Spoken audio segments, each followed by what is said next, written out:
Vaza Jato de hoje. A Vaza Jato de hoje fala como é que funcionavam as negociações das multas na Lava Jato. Aliás, é um assunto que eu quero falar faz tempo e eu nunca achei uma parte num vídeo que eu pudesse encaixar isso. E nesse vídeo tá perfeito. Porque o Sérgio Moro, ele perdoava essas multas depois que elas eram negociadas. Então, apesar dos procuradores conseguirem, às vezes, algumas multas bem altas, o Sérgio Moro ia lá e perdoava essas multas. Parecia uma certa indústria das multas. Mas antes de eu falar sobre isso, você é oposição a Sérgio Moro, Deltan Dallagnol e toda essa corja? Se inscreve no canal e curte o vídeo, botão aqui de se inscrever. E aí a gente faz oposição a eles juntos e vamos todos os dias fazer aqui oposição a eles e ao governo Bolsonaro e a todos esses bandidos aí que estão nos roubando dia após dia. Então, se inscreve no canal se não for inscrito e curte o vídeo. Agora, vamos falar da Vaza Jato de hoje. A Vaza Jato de hoje mostra que, no começo, quando o dono da Odebrecht, o senhor Emílio Odebrecht, ele queria fazer a delação premiada, ele não queria, mas a Odebrecht ia fazer delação premiada, eles falaram, a gente quer que o Emílio faça parte dessa delação premiada. E ele não queria. Aí eles falaram que não tinha delação sem ele. E eles estavam tratando bem duro com os Odebrecht, com o Emílio, com o filho dele, que é o Marcelo Odebrecht, e com todos eles, porque eram criminosos que compraram vários e vários e vários deputados, senadores, e já se sabia disso. Eles tinham informações do Ministério Público da Suíça que havia um departamento para comprar políticos da Odebrecht, um departamento de operações. Então eles já tinham essa informação e queriam pegar o Emílio Odebrecht para fazer a delação. Eles queriam sempre pegar alguém para fazer a delação. E no fim a gente vê que essas pessoas, nenhum deles está preso hoje. Compraram tudo isso, tudo confesso, mas a delação premiada foi muito bem premiada, como você vai ver até o fim desse vídeo. Aí eles foram em cima dele e começaram a ameaçar muito o Emílio Odebrecht, a dizer que iam obrigá-lo a vender as ações das empresas, como se o Estado pudesse obrigar alguém a vender ações da empresa ou obrigar a empresa a se desfazer das ações deles ou alguma coisa assim. Não pode. Claro, eles não tem nem lei sobre isso. Inclusive, essa Vaza Jato de hoje é uma das poucas em que nenhum procurador disse que é mentira, nenhum procurador disse que isso é fruto de um crime, de um hacker, não sei o quê. Não, todos os procuradores responderam dizendo, não houve crime nenhum, porque a gente só pensou em fazer, a gente não fez. Um procurador, o ex-procurador, o Miller, ele até disse, eu reconheço essas mensagens e lembro delas. Então eles reconhecem que as mensagens são verdadeiras agora, quando não tem um crime explícito deles, como nessa. Eles queriam cometer o crime, mas não fizeram. E o que aconteceu foi que, passando o tempo, o Emílio Odebrecht ia falando coisas que eles gostavam e eles foram amaciando para o Emílio Odebrecht. No fim, a multa do Emílio Odebrecht ia ser de 50 milhões de dólares. Na época, isso era 167 milhões de reais. E os procuradores disseram, assim, como quem não quer nada, não, vamos diminuir de 50 para 21 milhões de dólares, 69 milhões de reais. Então eles deram um desfalque de quase 100 milhões de reais aos cofres públicos, um desconto de 100 milhões de reais para um criminoso, confesso, que comprou vários e vários e vários políticos, assim, do nada, só porque eles queriam, porque eles estavam simpáticos a ele. Vamos dar um desconto de 100 milhões de reais. E deram. Ele pagou 69 milhões de multa. Essa é a história de Emílio Odebrecht. E pelo acordo de delação premiada, esse político, esse empresário que comprou tantos políticos, ele ganhou o prêmio de poder continuar à frente da empresa por 2 anos antes de cumprir a prisão domiciliar por 2 anos. Domiciliar onde? No domicílio dele, que é a casa dele, que é a mansão que ele comprou com o dinheiro da corrupção. Porque antes dele fazer esse acordo, o Emílio Odebrecht ele repatriou, foi uma lei do Michel Temer. É a lei da corrupção, parece. O Michel Temer criou uma lei de repatriação de bens e de valores e que qualquer pessoa que tinha dinheiro ilegal no exterior podia repatriar esse dinheiro para o Brasil, pagando 15% de imposto sobre esse dinheiro ilegal. E nenhuma pergunta era feita. E o Emílio Odebrecht repatriou 280 milhões de reais. Ou seja, ele tinha 280 milhões de reais em dinheiro ilícito. De onde será que ele tirou esse dinheiro ilícito? E ele pagou 42 milhões de multa, de imposto sobre isso, para tornar lícito 280 milhões de reais.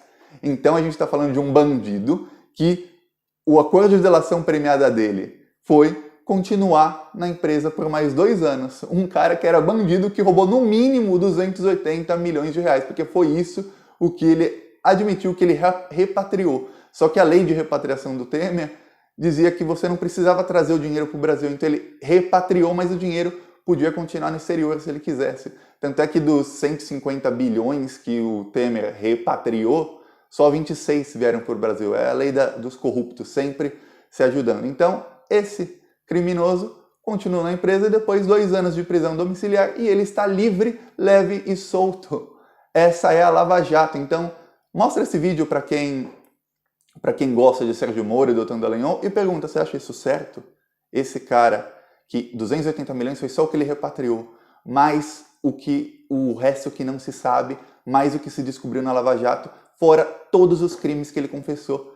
E aí ele paga uma multinha de 69 milhões de reais, que era 167, mas deram quase 100 milhões de desconto para ele, a troco de nada, só porque foram com a cara dele, gostaram dele, acharam ele bonito, vai saber, gostam da voz dele.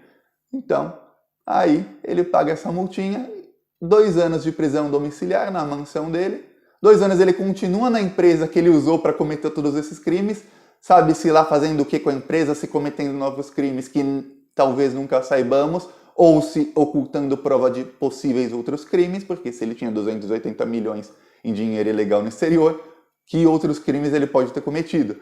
Ele continua lá. E depois vai para a prisão domiciliar e está livre, leve e solto. E o Marcelo Odebrecht também pagou uma multinha, também já está em prisão domiciliar, e já está livre, leve e solto para fazer o que quiser e aproveitar todo o dinheiro da corrupção. E o Marcelo Odebrecht fez uma visita surpresa na Odebrecht, sendo que ele é proibido de pisar na empresa, ele é proibido de fazer negócios na empresa. E ele fez uma visita surpresa lá e ninguém fez nada com ele. Continua livre, leve e solto. Todos eles. Essa é a Lava Jato. E uma coisa que eu queria falar nos outros vídeos, agora eu falo, o Sérgio Moro perdoava todas as dívidas. Os procuradores pediram para a Odebrecht, a empresa, não o Marcelo nem o Emílio Odebrecht, não os donos, a empresa, pagar 14,1 bilhões de multa.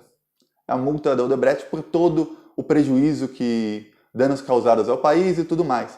E colocar para que quando um valor mínimo, para que quando fosse um processo na escala civil, porque eles também estão sendo processados lá, tem um valor mínimo. Ó. No mínimo a multa deles é essa, já está assinada por um juiz, no caso o Sérgio Moro, na condenação. E o Moro deu uma multa para eles de 298 milhões apenas. Ele perdoou 97% da multa.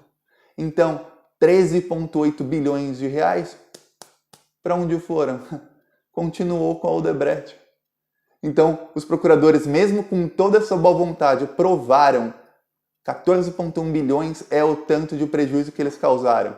E o Sérgio Moro, a troco de nada, ele perdoou 97%. E ele não fixou um valor mínimo para a multa na esfera civil. Então, se eles tiverem sorte de pegar um juiz amigo, como o Sérgio Moro parece ser, eles podem ter uma multa pequenininha.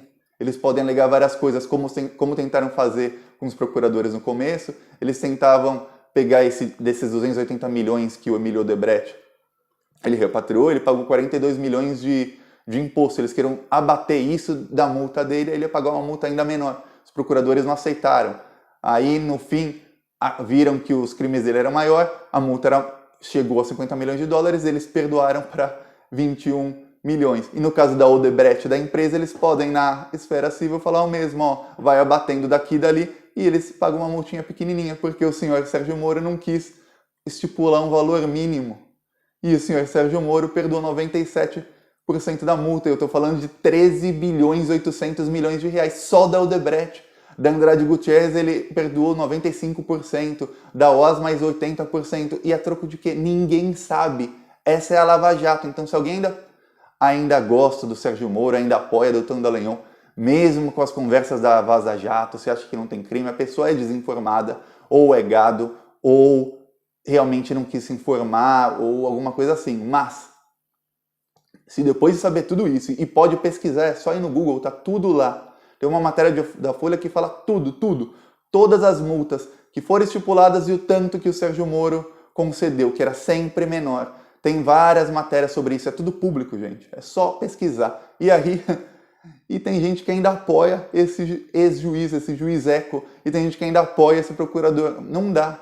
E, ó, tem a CPI da Vaza Jato. Essa semana, se o Rodrigo Maia não se pronunciar, se ele não aceitar, se ele não assinar a CPI, se ele não falar nada, a gente aqui no canal, a gente faz um movimento no Twitter, porque eu sei que ele lê o Twitter, a gente sobe uma hashtag, tenta subir nos TTs, e todo mundo sempre marcando o Rodrigo Maia, perguntando, vai assinar a CPI da Vaza Jato? Para instalar logo a CPI? Vai ou não vai? Vamos pressionar ele para que ele, pelo menos, ele se pronuncie, né? Porque até agora a gente está esperando e nada de CPI. Então, vamos pressionar caso ele não instale, caso ele não fale quais são os planos dele. Porque eu falei aqui, parece que ele vai deixar essa CPI em banho-maria para ele usar na hora que ele quiser, e ele tem o Sérgio Moro aqui na palma da mão dele, porque ele instalando essa CPI, ele sabe que o Sérgio Moro não tem maioria na Câmara, é só ver o pacote anticrime do Moro. Ficou para depois, ficou para sabe-se lá quando, talvez nunca. Hoje mesmo o Sérgio Maia criticou o excludente de ilicitude no pacote anticrime, e o Sérgio Moro foi ao Twitter defender, porque assassinaram a menina de 8 anos, a menina de 8 anos que foi morta com um tiro de fuzil nas costas pela polícia do Witzel no Rio de Janeiro. Outro assassinato. E aí o Sérgio Moro lamentou, mas falou, não, olha, calma com o excludente de ilicitude, que é a tal da licença para matar, porque essa menina não se enquadraria no excludente de ilicitude. Realmente, pela lei, o juiz diria, não, realmente o policial teve culpa, vai ser condenado por assassinato. Mas é um caso que ficou famoso, a gente sabe que nos casos que não ficam famosos, o juiz simplesmente vai olhar e falar, uma criança foi morta, porque era uma criança, uma pessoa foi morta com um tiro de fuzil na cabeça. O policial disse que achou que era uma arma, achou mesmo, tá? Excludente de ilicitude, está livre, leve e solto para continuar matando. É isso que vai acontecer na prática. Então, eles estão brigando entre si, o Rodrigo Maia criticando, e sabe que essa crítica pega no Sérgio Moro, o Sérgio Moro defendendo, e sabe que defendeu o indefensável, porque a polícia realmente está matando, está assassinando. A gente vê que o Witzel e o Bolsonaro não falaram nada, porque eles estão a favor. O Bolsonaro, a única vez, põe no Google, Bolsonaro lamenta a morte de. A única morte que o Bolsonaro lamentou foi a do MC Reaça, aquele bandido que espancou a amante que estava grávida, queria matar a amante com o bebê dentro e depois se matou. Foi a única pessoa que o Bolsonaro lamentou a morte. Aquele rapaz músico que foi morto com 82 tiros pelo exército, não lamentou. O morador de rua que foi tentar ajudar a família, porque tinha crianças, a sair do carro, que foi fuzilado, ele não lamentou. Agora, a menina Ágata, ele não lamentou. Ele só lamentou o MC Reaça, que era um bandido, um espancador de mulheres. Aí ele lamentou sim, porque Bolsonaro, ele gosta de bandido, ele gosta de miliciano e desse tipo de coisa. Agora, voltando ao assunto, o Sérgio Moro está nas mãos do Rodrigo Maia e a gente vai pressionar o senhor Rodrigo Maia para que ele assine finalmente essa CPI. Gente, gostou do vídeo? Curte, compartilha, se inscreve no canal se não for inscrito, vamos fazer oposição aqui sempre, vamos começar agora a pressionar, porque eu vejo que na esquerda não estão pressionando, eu não vi nenhum movimento da esquerda para fazer alguma coisa assim, de nenhuma liderança, então já que eles não fazem, a gente faz aqui juntos. Já somos 85 mil, somos bem fortes, eu tenho certeza que a gente consegue pressionar sim. A gente se organiza direitinho, a gente chega longe. Vamos lá, gente. Falou.